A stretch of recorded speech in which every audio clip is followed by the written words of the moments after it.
Pepe Out Stewart es diputado por el Distrito 8 en la región metropolitana y desde el pasado 19 de marzo de este año se desempeña como segundo vicepresidente de la Cámara de Diputados. Estamos con Pepe Out para conocer un poco más de su vida, diputado. Muchas gracias por acompañarnos y por recibirnos aquí también en su oficina. Hola, pues aquí estoy efectivamente desde el 19, habituándome a la diferencia de tamaño entre esta oficina y los cubículos que tenemos como diputados. ¿Se siente más cómodo aquí por eso mismo? No, no necesariamente, me siento más incómodo porque hay que llenar un espacio amplio y una función distinta. Queremos, diputado, conversar con usted de su vida, conocerlo un poco más, quién es Pepe Out. Y vamos a comenzar por algo que a mí me llamó la atención cuando revisaba parte de su historia. Usted estudió en el Internado Nacional Barros Arana, estuvo interno en este emblemático establecimiento educacional. Y antes de iniciar la entrevista usted me contaba que eso se daba porque había vivido usted en Tierra del Fuego. ¿Cómo fue esa experiencia? Efectivamente, yo estudié toda mi enseñanza media, en realidad desde octavo hasta cuarto medio en el Barros Arana. Una experiencia muy intensa, donde el tipo de amistad que se forja es muy superior a la de cualquier liceo, porque tú no vuelves a tu casa, sino que estás 24 horas con tus compañeros. Tiene la gracia también de que era un espacio de integración nacional, no solo social, sino que de regiones, porque tú tenías amigos en todas las regiones de Chile, con sus experiencias, con sus particularidades. De hecho, eso servía para que en las vacaciones uno pudiera recorrer Chile visitando compañeros de curso. Las casas de los amigos. Y efectivamente yo llegué al internado porque yo vivía en Cerro Sombrero, en Tierra del Fuego. Mi padre trabajaba en ENAP el año 66 al 69. Mi madre es de Magallanes, creció en la isla Dawson en realidad. Su papá era profesor de la escuela unidocente allí, pero nosotros volvimos a Magallanes porque mi padre fue contratado y vivimos en Tierra del Fuego. Y ahí el papá de mi polola era himbano, ex himbano. Y me contaba que él no quería ni salir a la casa de vuelta y que jugaban a la pelota todos los días. Y yo soy y seré un fanático de jugar fútbol, todavía juego. Estoy de hecho lesionado ahora, estoy haciendo kine por una contractura en los gemelos. Y me creció en mí la idea entonces de venirme al internado. Y teniendo 12 años, porque yo estaba un año adelantado, me había saltado un curso en la básica antes. Cuando a ti te iba bien en un curso, tus papás te saltaban y los profesores proponían saltarse. No había ese criterio de que tú tenías que tener determinada edad para salir. O sea, era un alumno más bien aplicado. Sí, yo salí a los 16 de cuarto medio, entré a los 17 recién cumplidos a la universidad. Entonces tenía 12 recién cumplidos cuando entré al internado. Por supuesto me pusieron en el A, que era el curso más pequeño, porque los ordenaban por tamaño. Y tú sabes que era el primer octavo que entraba al liceo. Entonces nos venían a ver los de cuarto medio, sobre todo los seleccionados de básquetbol, que eran gigantes, porque el chico Vera, que era un chilote, medía 1,28 m. Álvaro Fischer medía 1,32 m y yo medía 1,34 m.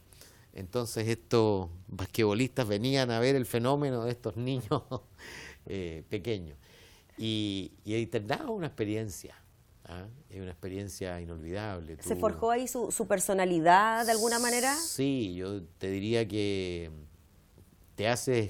primero te haces muy independiente y muy autónomo, porque desde muy temprano te haces tú la cama a los 12, 13, duermes solo.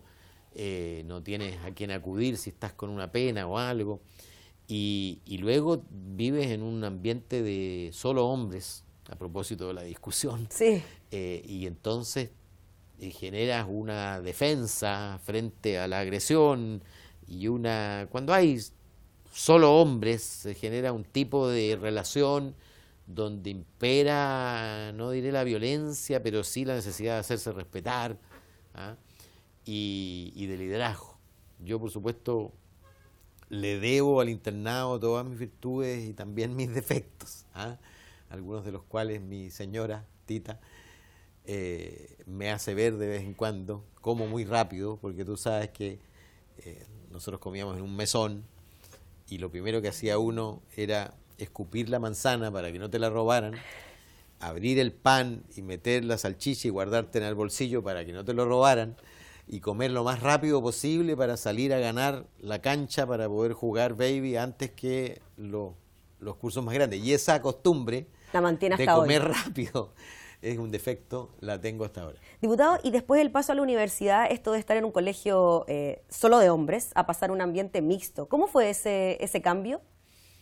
¿Le Bueno, costó relacionarse con las mujeres o ya se relacionaba de antes?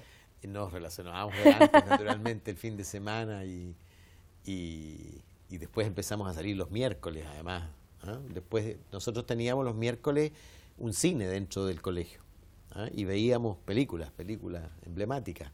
Pero con el terremoto del 71 se cayó el cine.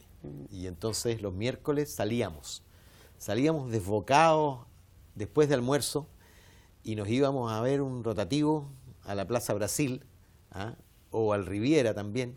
Veíamos 3 o 4 películas cuando era rotativo, ¿te acuerdas tú? Y después volvíamos al colegio en la noche. Y esa era la vida del internado. Nosotros llegábamos el domingo en la noche y salíamos, si tenías buena conducta, el viernes en la tarde. Si tenías un parte, se llamaba, igual que los carabineros, grado 1, te quedabas hasta las 9 de la noche. Hasta las 8, si tenías grado 2, hasta las 9, y si tenías un parte grado 3, tenías que quedar a dormir, y el sábado toda la mañana quedarte en el internado haciendo tareas mientras tus compañeros estaban en sus casas. ¿Y cómo lo hacía usted, diputado? ¿Volvía a Tierra del Fuego los fines de semana? No siempre, me imagino. Yo ahí tenía a mi abuela Rebeca, que vivía ahí en Santa María, y vivía con ella, hasta que mis padres volvieron. Ese fue un año, porque después mis padres volvieron a Santiago, y yo seguí en el internado y volví a mi casa en La Reina, donde sigo viviendo. Y había vivido desde muy pequeño también.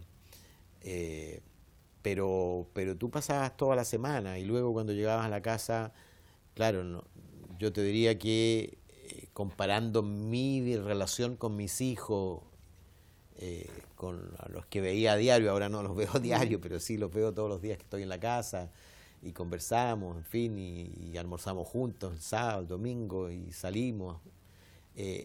Esa dimensión de la vida yo no la viví, salvo en vacaciones, ¿ah?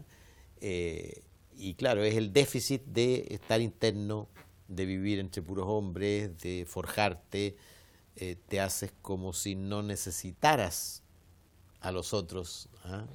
Y la familia. Y eso es algo contra lo que yo lucho permanentemente, y mis compañeros también, ¿ah?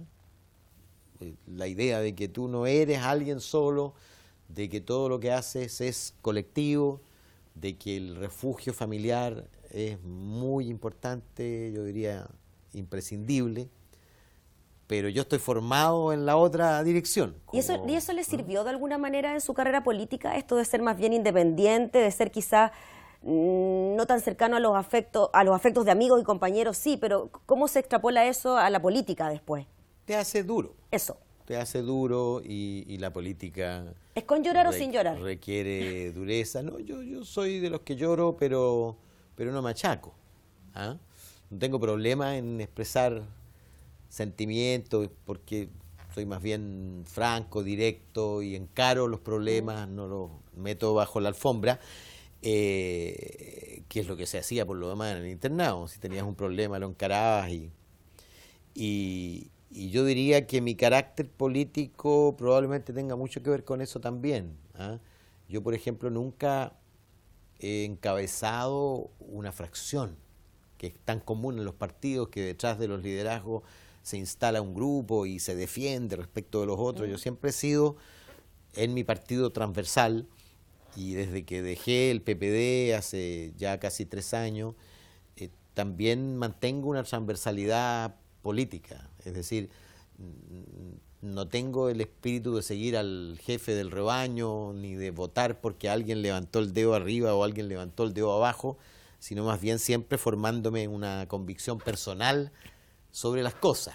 Tiendo a coincidir, por supuesto, con los míos. Con las ideas de su sector, obvio, claramente. pero a veces no, y no tengo problemas en contradecirlos y en ir contra la corriente cuando me he formado una convicción distinta. Y es por eso, diputado, y quiero ir a su época de la universidad. Usted fue exonerado por el rector militar de la época porque era dirigente estudiantil. ¿Cómo fue esa experiencia de que finalmente por ser dirigente estudiantil, ahora sería impensado que un dirigente estudiantil fuese exonerado de una universidad? Efectivamente, el decreto dice por desafiar la institucionalidad universitaria. ¿Y usted era rebelde? Bueno, claro, yo era dirigente estudiantil en el Barros Arana, era el líder de los socialistas jóvenes en el internado, y a mí me sorprendió el golpe de Estado del 73. Entonces yo ingresé a la universidad en marzo del 74 y era una época dura. Sin embargo, a poco andar, fíjate, sin hablar siquiera, nos identificamos aquellos que pensábamos distinto, sea por la vestimenta, sea por el estilo, en mi caso por el pelo largo de la época, el chaleco chilote, era casi rasgo el morral cruzado. El morral cruzado, en fin, después del viaje a Machu Picchu, claro. En fin, había un conjunto de cosas que te hacían encontrarte con los tuyos, y yo seguí, después de un pequeño interregno de un año y medio, yo me vinculé rápidamente a la reconstrucción de la juventud socialista, y en la universidad, primero a una organización cultural que fue pionera en la protesta estudiantil, que se llamaba ACU, Agrupación Cultural Universitaria, y que, claro, como no se podía expresar directamente en la política, se expresaba a través de la cultura. Pero yo además tengo y tenía una vocación muy fuerte por el teatro, particularmente por el teatro, la música también, pero más por el teatro, y formé un grupo de teatro muy temprano que se llamaba, imagínate el nombre, Encierro, Taller de Teatro Encierro. Era la época, y después dirigí, escribí y actué, organicé festivales junto con otros. Esto duró, diría yo, hasta el 80, y luego se abrió la participación política el 79, 80, y ahí participé directamente en la organización estudiantil. A esas alturas yo estudié 2 carreras. Yo egresé de medicina veterinaria y volví a estudiar psicología, que había interrumpido. Estudié simultáneamente segundo de veterinaria y primero de psicología.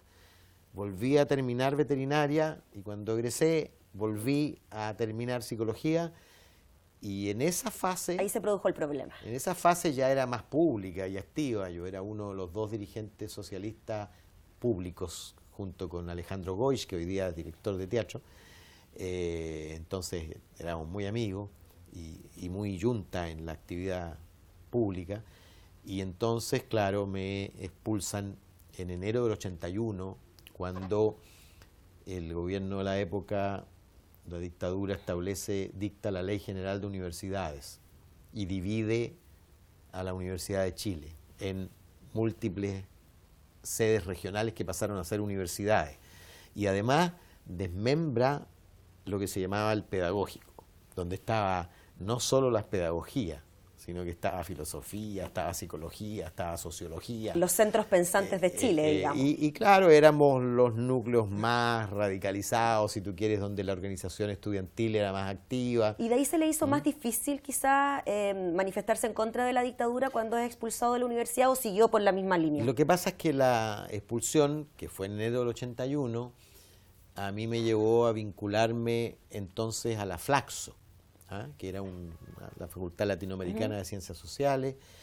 Me convertí en ayudante de Manuel Antonio Carretón, un sociólogo que era Premio Nacional de Humanidades, que fue y es mi maestro, y a poco andar, ahí yo estuve un par de años, y a poco andar, Manuel Antonio me consiguió una beca con su profesor en Francia, Alain Touraine, donde yo hice el doctorado, digamos, el máster en realidad, y me vine antes de terminar el doctorado, con Alain Touraine en París. Y yo me fui entonces en el invierno del 83, después de además ser detenido varias veces, la última vez en la primera protesta del 10 de mayo del 83, estuve allí 3 meses en la cárcel pública, y de ahí salí al avión y partimos un 26 de julio del 83 y viví en Francia hasta el 2 de febrero del 88. Diputado, ¿y esos meses que estuvo detenido,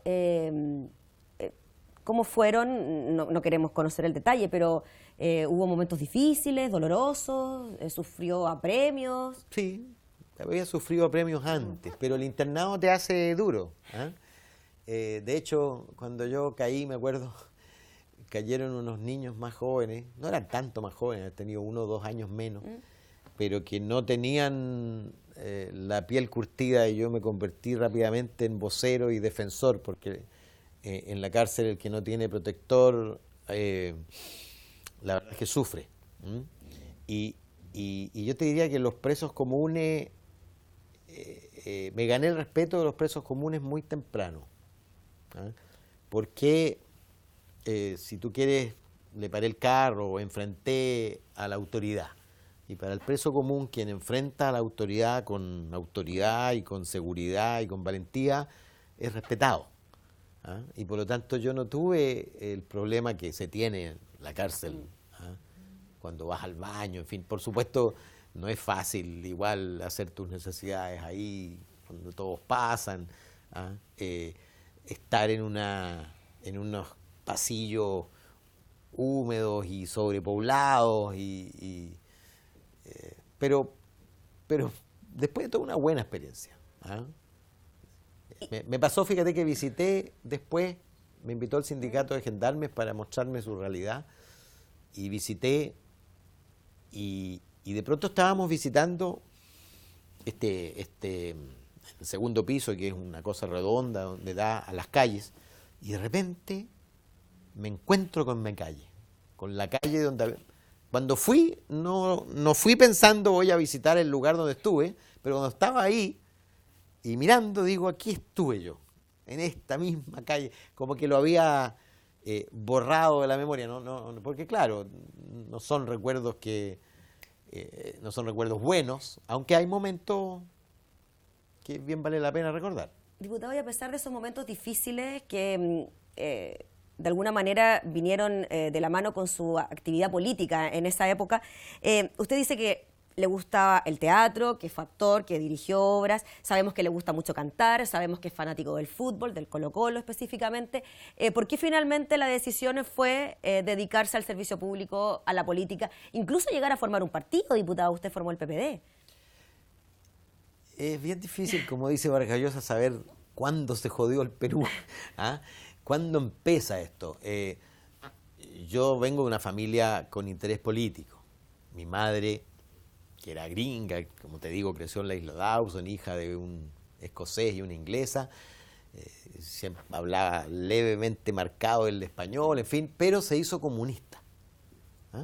Mi padre, en cambio, era un independiente de izquierda, allendista, sí, médico, y mi madre me llevaba al campamento. Nosotros vivíamos en La Reina, cerca de Plaza Egaña, 4 cuadras más arriba, en Carlos Nazaret, y muy cerca había un campamento. Y los campamentos entonces eran gigantescos, y como dice la canción, las señoras iban a buscar agua en el pilón y los niños a pata pelada, en fin. Y mi madre me llevaba a eso, yo tenía 8, 9, y entonces después fue tan natural que tú salieras a pegar estampitas de Allende del 64, yo tenía 7 años y salíamos a pegar estampitas. Después después, claro, hubo una especie de periodo distinto cuando nos fuimos a Sombrero, porque ahí era fútbol, piscina temperada, aventura, en fin, la política casi no llegaba, pero cuando llego al internado a los 12, inmediatamente me aproximan para ser parte de la lista, necesitaban a alguien de los cursos más pequeños, entonces soy parte de la lista y después participo activamente, a poco andar, yo me quería que la Juventud Comunista quería que yo militara porque sabían que mi madre era comunista, yo decidí no hacerlo, no me convencía en ese entonces la disciplina que tenían ellos, la importancia más grande del partido que del individuo. Yo siempre he sido más libertario, quizás un poco más individualista también. Entonces entré en la Juventud Socialista y eso ya tenía 13, 14 años. Entonces, y después... Ahora, te quiero decir que yo nunca me convertí en político profesional, si tú quieres, incluso participando activamente en la fundación del PPD y todo, yo siempre mantenía dos vidas. ¿Ah? Yo tenía mi pequeño emprendimiento, vivía de eso, participaba activamente, pero hubo un momento en que me dijeron, queremos que sea jefe de campaña parlamentaria, año 93. Y nosotros estábamos haciendo asesorías a políticos, por lo tanto yo tenía que decidir, no podía seguir haciendo asesoría a políticos y al mismo tiempo ser actor político. ¿Ah? Y entonces ahí decidí, pero después volví a mi actividad. Y nunca quise, pero al final, ahora que fui secretario general del PPD y después presidente del PPD, ahí es cuando tomo de verdad, imagínate tú, tarde. Después de ser presidente del PPD, dije, bueno, si quiero seguir en esto, tengo que ser parlamentario. Porque yo no puedo seguir siendo un dirigente influyente con 2/3 de mi tiempo en mis actividades y 1/3 de mi tiempo en la política. Y ahí entonces ahí me decidí postular a ser diputado en Maipú, Cerrillos y Estación Central. Diputado, y ese tránsito de ser socialista a un socialismo más renovado, como se le decía en un primer momento al PPD, ¿no? Este grupo de personas un poco más moderna, con intereses en el medio ambiente, en la ecología, ese tránsito, ¿por qué se produce? ¿Por qué la necesidad de crear un partido? Bueno, porque a mí, como a buena parte de mi generación, se me cayó el muro encima de la cabeza. Y yo además siempre fui, dentro del PS, el Partido Socialista tiene una tradición libertaria, ¿ah?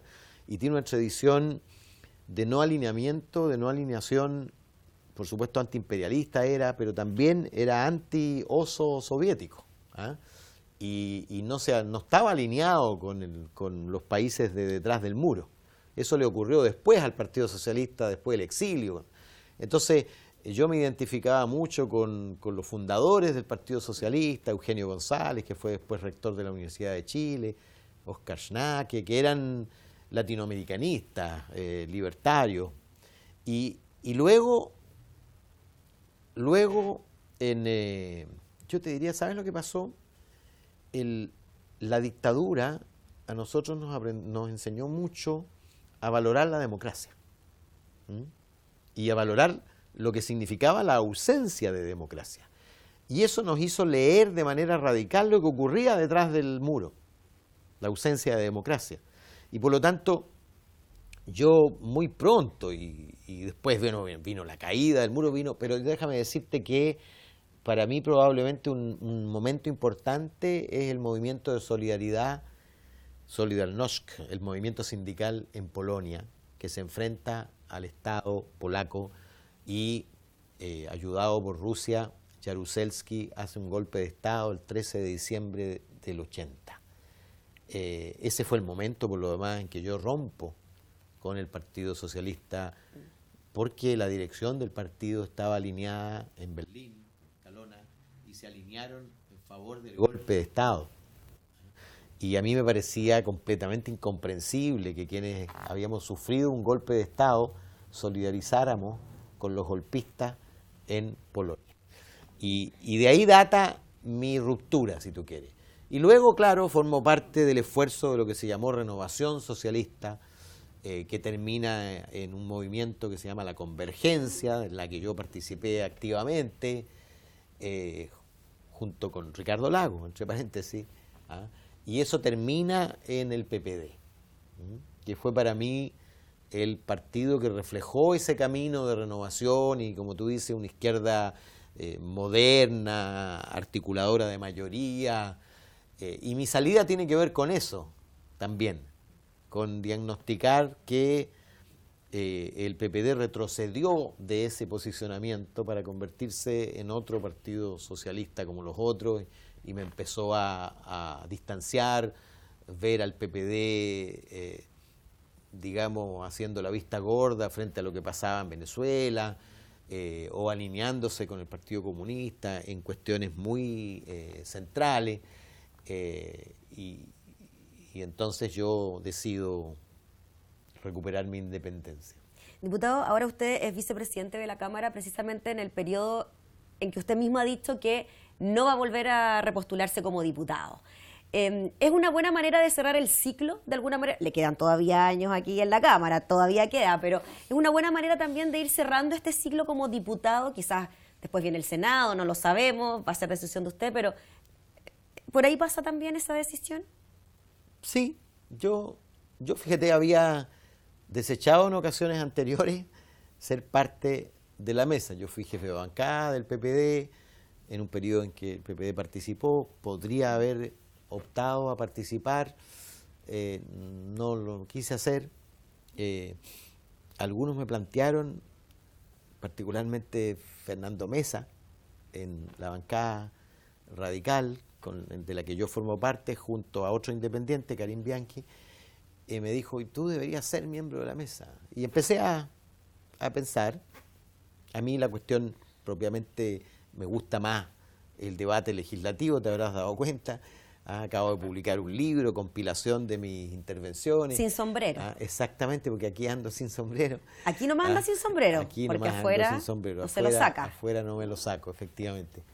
Y mis electores me conocen con sombrero. Por eso le puse... De hecho, hice un plebiscito a través de Twitter. ¿Con sombrero o sin sombrero? No, tenía distintas alternativas de nombre, y una era sin sombrero, y esa ganó, pero lejos.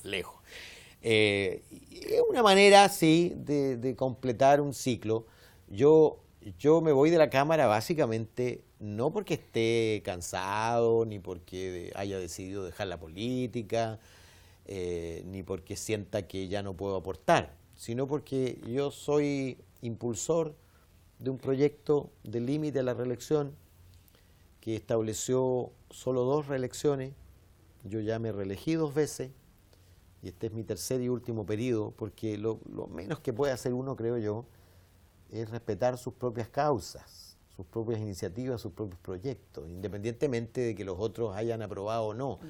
Yo hice un proyecto de exclusividad parlamentaria, es decir, de que ningún parlamentario pueda tener otro ingreso, ni pueda hacer otro trabajo, y yo lo he cumplido.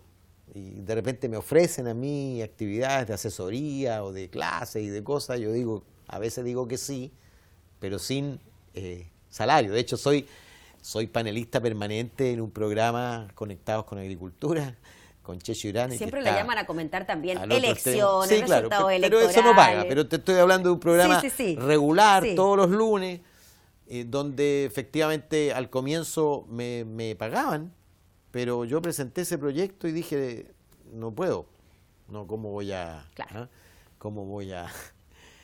violar mi propio concepto? Y yo creo, fíjate, que el parlamentario que está suficientemente bien pagado no debe tener ningún otro ingreso, porque cualquier otro ingreso genera, primero, distracción de tu tiempo, de tu esfuerzo, y segundo, eventualmente conflictos de interés. Y yo aquí no tengo conflictos de interés, no quiero tenerlos, solo el conflicto que se genera cuando uno tiene que tomar una decisión, y tú sabes que en toda decisión de proyectos de ley siempre hay beneficiados y perjudicados, hay que sopesar y uno tiene que tomar decisión. Y yo no soy de los que me abstengo con frecuencia. La abstención es el refugio de los cobardes. Diputado, hemos hablado de todo, de su vida, de su infancia, pero ¿cómo, y para ir cerrando, cómo se proyecta usted ya? ¿Cuál es el futuro de Pepe Out? Ya sabemos que aquí en la Cámara, después, en 2 años más no lo vamos a ver, pero ¿cómo se ve usted dentro de lo que es la arena política? Mira, a mí me gusta siempre, yo no soy de los que planifican cada una de sus acciones, no juego en el ajedrez de la vida, es decir, no muevo esta pieza sabiendo que voy a mover después en 10 jugadas más la siguiente. Yo voy enfrentando los desafíos día a día. Lo único que sé es que no dejo la política. Primero, eventualmente, si las condiciones, si mi deseo y las condiciones de elegibilidad son razonables, podría competir por una opción senatorial en mi territorio, que es la región metropolitana. No lo tengo resuelto, pero tampoco lo tengo desechado. De cualquier manera, sea o no sea candidato, voy a participar activamente en la contienda presidencial, detrás, al lado, delante, en fin, donde sea menester, detrás de una opción de centroizquierda que yo aspiro tenga un programa nítidamente diferenciado, tanto de la derecha como del Frente Amplio. Y por supuesto, si ganamos la elección, voy a estar a disposición donde le parezca mejor. Yo he sido yo he sido parlamentario, he sido, comillas, empresario, pequeño, por supuesto, he sido embajador. En Suecia. En Suecia, 4 años. Y por lo tanto, mira, y nunca, ninguna de esas funciones me ha ganado el amor al boato, al protocolo, a esto que le ocurre al virus de la altura, como decía la diputada humanista Laura Rodríguez.